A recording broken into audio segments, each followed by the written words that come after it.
Pada video ini, kita akan membahas tentang teori asam basa, derajat keasaman, dan sistem buffer. Apa itu asam basa? Asam dan basa adalah larutan elektrolit yang dikenal dengan ciri khasnya, seperti asam yang memiliki rasa masam dan basa yang memiliki rasa pahit.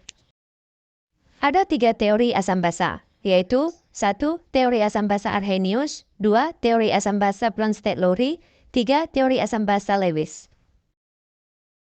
1. Teori asam basa Arrhenius. Menurut Arrhenius, asam adalah zat yang menghasilkan ion hidrogen atau H+ dalam larutan. Contohnya, asam klorida atau HCl, asam sulfat atau H2SO4, asam nitrat atau HNO3, dan semua senyawa yang menghasilkan ion hidrogen dalam air. Sedangkan basa adalah zat yang menghasilkan ion hidroksida atau OH- dalam larutan. Contohnya, natrium hidroksida atau NaOH, kalium hidroksida atau KOH, dan semua senyawa yang menghasilkan ion atau OH- dalam air. 2. Teori asam basa Bronsted-Lowry. Menurut Bronsted-Lowry, asam adalah zat yang dapat menyumbangkan ion H+ atau donor proton.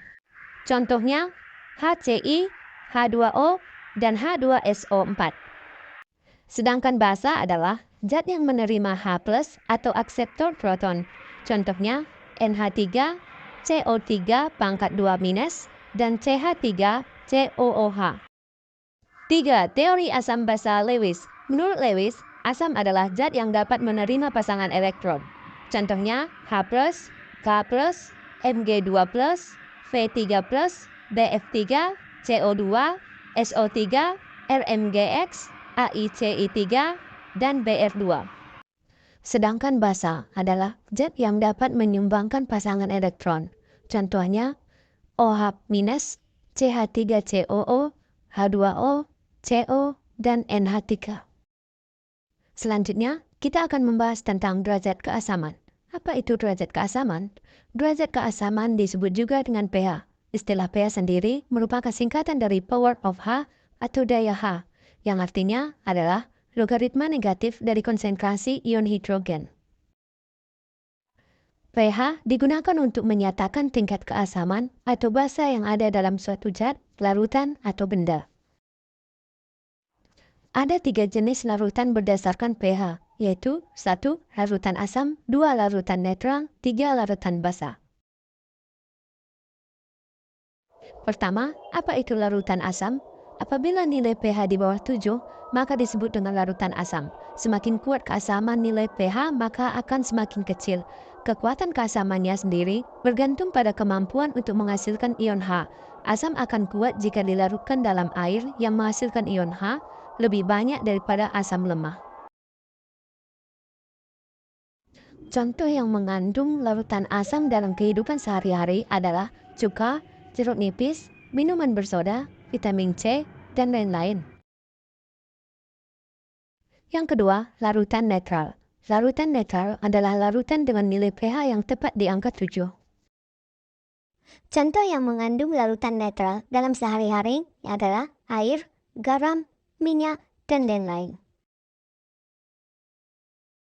Yang ketiga, larutan basa. Larutan basa memiliki nilai pH di atas 7. Basa yang kuat biasanya nilainya mendekati angka 14. Basa yang kuat biasanya jika dilarutkan dalam air akan menghasilkan ion OH lebih banyak dibandingkan dengan basa yang lemah. Contoh yang mengandung larutan basa dalam kehidupan sehari-hari adalah soda kue, pasta gigi, deterjen, dan lain-lain sebagainya. Cara mengukur pH larutan. Untuk mengetahui nilai pH suatu larutan bisa diketahui dengan menggunakan alat ukur pH. Ada 2 jenis alat ukur tersebut, yaitu 1. Indikator universal, 2. pH meter. 1. Indikator universal. Biasanya, indikator universal ini berupa kertas atau kertas lakmus atau berwujud cair. Ada senyawa organik dalam indikator universal yang akan mengalami perubahan warna untuk pH tertentu. Cara pemakaiannya adalah dengan meneteskan cairan yang akan diukur nilai pH-nya, kemudian nanti akan timbul warna yang akan dibandingkan dengan warna skala standar dalam kertas indikator tersebut. 2. pH meter. Ada beberapa alat ukur asam dan basa yang beredar, seperti alat ukur digital dan analog. pH meter analog menampilkan hasil pengukuran dengan jarum atau skala, sedangkan alat ukur digital menampilkan langsung ukurannya dalam monitor. Cara menggunakannya adalah dengan mencelupkan elektroda atau yang peka terhadap konsentrasi ion dan hidrogen ke dalam larutan yang akan diuji. Alat ukur ini hasilnya lebih akurat dibandingkan dengan indikator universal. Selanjutnya, kita akan membahas tentang sistem buffer. Apa itu sistem buffer? Sistem buffer atau larutan penyangga adalah sistem yang berfungsi untuk menjaga keseimbangan pH dalam larutan. Sistem buffer bekerja dengan cara menanggapi perubahan konsentrasi ion hidrogen atau H+, atau ion hidroksida atau OH-. Sistem buffer terdiri dari asam lemah dan garamnya, atau basa lemah dan garamnya. Sistem buffer memiliki peranan yang sangat penting dalam menjaga keseimbangan pH dalam berbagai lingkungan dan proses biologis. Selengkapnya pada slide berikutnya. Pentingnya sistem buffer dalam konteks biologi.